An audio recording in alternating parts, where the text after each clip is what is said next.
Hi everyone.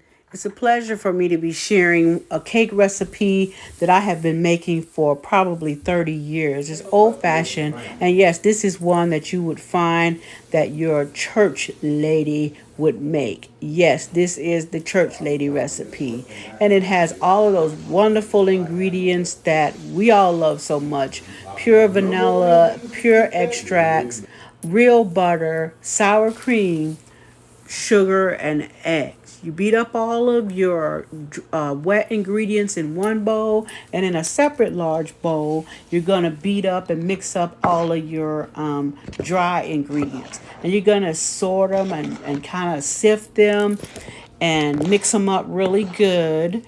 And the recipe is at the bottom in the bottom in the description, so don't worry about the recipe, it's all there for you. Then you're going to combine the wet and the dry ingredients. Mix about a quarter of the wet ingredients at a time with the dry, and then you're going to grease a tube pan with that solid kind of Crisco, not the liquid.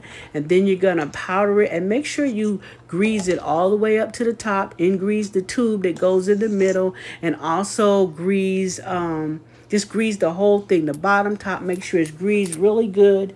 And then you're gonna pour the flour in and shake it, and make sure the flour sticks to all of the grease. And then you pour all the excess flour out in the trash can. Then you're going to bake it at 320 degrees for 1 hour. And then you turn the oven up to 350 and bake for about 20 to 30 minutes, depending on your oven. You're going to have to use a toothpick. I'm sorry, use a toothpick and use that to check and see if the cake is done. If it comes back out of the cake with crumbs and stuff on it, it's not ready.